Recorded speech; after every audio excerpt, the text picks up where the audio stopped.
Okay, welcome back to the sorting room, everybody. And we've got a big one today. Big is an understatement. A federal judge just froze the Paramount-Warner Bros. Deal, and Harry Potter is sitting right in the middle of it. Which means the show everyone's obsessed with now has a corporate cliffhanger attached. Plot twist nobody asked for. So we're tracing what Ellison's actually said publicly versus what's locked into paper. Because saying HBO should stay HBO is nice, contracts are nicer. Fair. Chicoy. Then we get into the streaming side.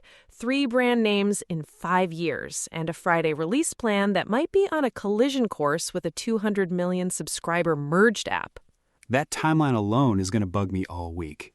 Right? And then we close out with predictions. I've got a settlement before trial. I'm saying full courtroom fight, Potter still airing under WBD the whole time. We'll see who's right. We're also leaving you one question to sit with. Which ownership decision would actually worry you first if things flip mid-season 3? Good one. Okay, so let's start where the lawyers already have, the lead story. Let's go.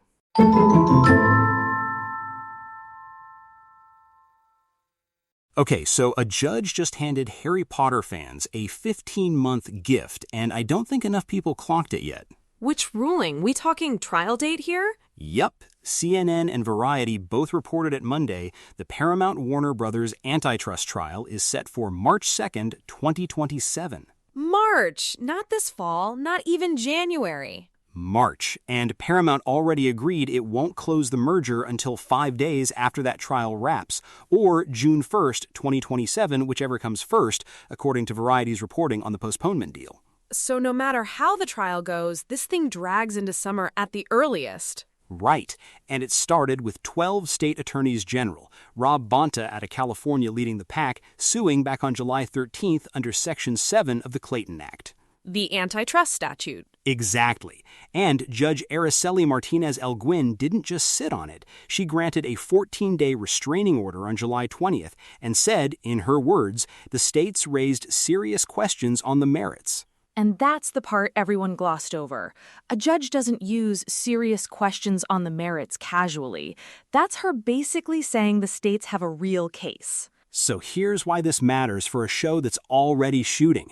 Warner Bros. Discovery stays an independent company through the December 25th premiere and deep into Season 2 production. David, I love a doom spiral headline as much as anyone, but the calendar just doesn't support panic here. The company making this show right now, that's the same company that greenlit it. Sure, but...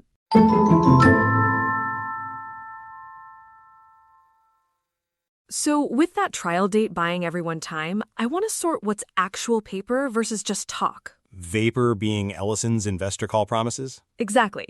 He told Deadline back in March that HBO should stay HBO, that Casey Bloys keeps running his shop with independence. Nice words, not a deal term. Nothing binding there. Now, actual binding, the 2023 rights agreement with J.K. Rowling as executive producer, Season 1's 8-episode order, the Season 2 renewal. All signed before even Paramount showed up. Those survive no matter whose name's on the building. Right. The 7 seasons, 1 book per season plan, the decade on air, that's WBD and HBO's design, not Paramount's. Which means a new owner inherits a strategy. They never agreed to it. So they could compress it, blow the whole thing up? Legally, sure, nobody's suing over a roadmap. So why wouldn't they touch it? Follow the money. Deadline had Ellison listing Harry Potter first among the franchises he's buying, ahead of everything else in the library. Wait, literally first? Top of the list. That's not sentiment. It's math. A decade-long pre-sold subscriber engine is the last thing you touch while regulators are circling your merger. So it's less devotion to the books. And more not spooking Wall Street on the one thing that's already working.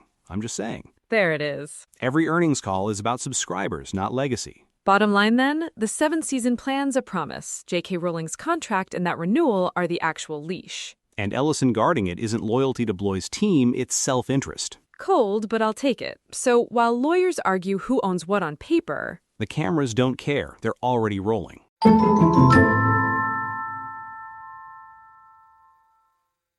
Building on that money trail, the receipts just showed up at Leavesden.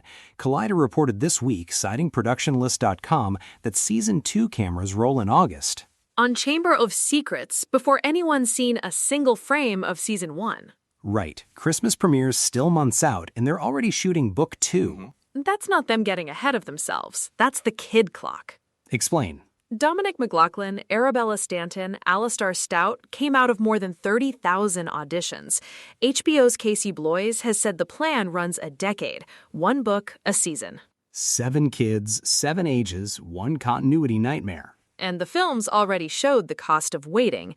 Daniel Radcliffe was 22 finishing Deathly Hallows Part 2, playing a 17-year-old. 5-year gap by the last scene. So overlapping season 1 and 2 isn't ambition. Francesca Gardner said bringing on John Brown as co-showrunner was the only way to keep momentum without a gap. Okay, but here's my real question.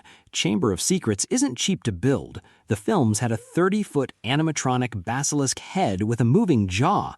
You've got the burrow from scratch. Big swing. So who's actually signing that build order with a restraining order sitting on the whole company? That's the part people get backwards. The TRO doesn't freeze production. It bars Paramount, Skydance, and Warner Bros. Discovery from taking any steps to integrate operations. So Leavesden still reports up the existing chain.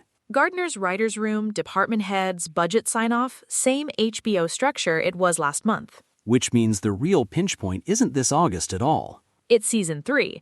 A standing set like The Chamber only earns its cost if you know you're coming back to it across multiple books. So if new ownership wants to slow walk that green light or start asking harder questions about spend, That's when it actually bites. Not the cameras rolling now, whenever that season 3 order crosses a desk.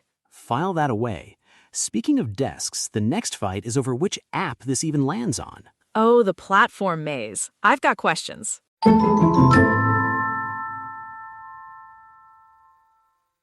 Sure. Shifting to the streaming side, because the rebrand history on this thing is genuinely a pattern worth naming.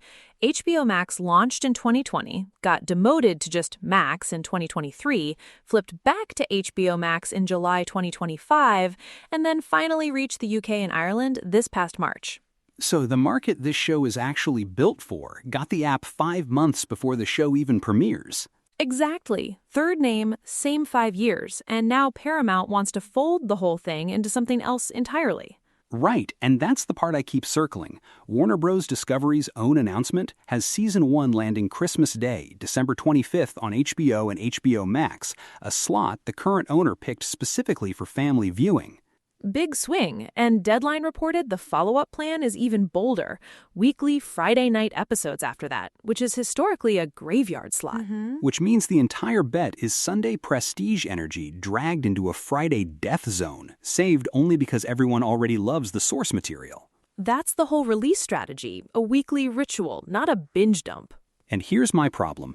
David Ellison told investors in March that Paramount Plus and HBO Max are merging into one app with a, quote, 200 million direct-to-consumer subscribers. Wait, 200 million on day one? That's the pitch, yeah.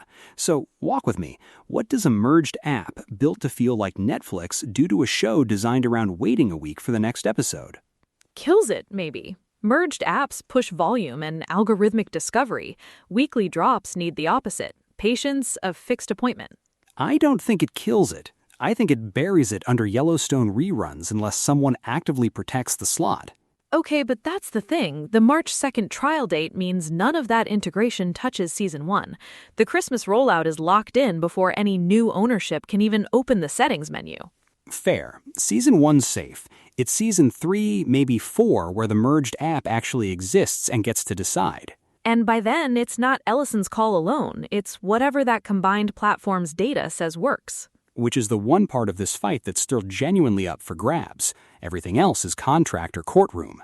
So let's talk about how that courtroom fight actually ends.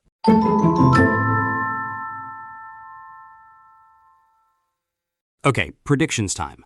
I'm calling settlement before that March 2nd trial. Real stake in the ground. CNN reported the judge locked the antitrust trial for March 2nd, 2027.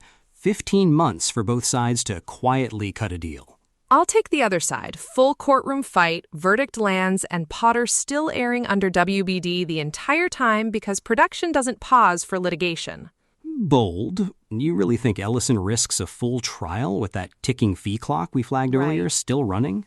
I think his ego matters more than the fee clock here. He's built the whole pitch around not blinking. Fair enough.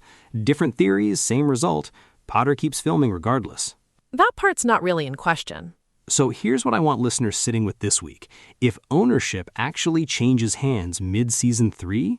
Which decision would you panic about first? Exactly. The budget getting squeezed, the weekly release pattern getting killed for algorithm dumps, or that 7-season promise quietly vanishing? I'd watch the release pattern first. Easiest lever for a new owner to pull without touching a single contract. I'd watch the budget instead. Contracts don't protect a line item. We'll find out eventually.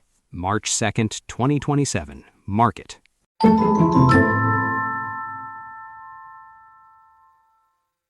Okay, so before we go, the line that's sticking with me is Ellison telling Deadline, HBO stays HBO. Blois keeps his independence. Right, and Deadline also had him listing Harry Potter first among the franchises he's buying. That's not a coincidence. Follow the money. That's the whole episode, honestly. Speak for yourself. I'm still stuck on 3 streaming names in 5 years. Fair. So here's the takeaway. Contracts matter less than incentives right now. And we left you with a question. Which decision worries you first if ownership flips mid-season 3? Sit with that question this week. Thanks for hanging out with us. Follow The Sorting Room wherever you listen. Got a set photo, a casting rumor, a chapter detail we missed? Send it to us on social at The Sorting Room. We'll see you next week. Bye, everyone.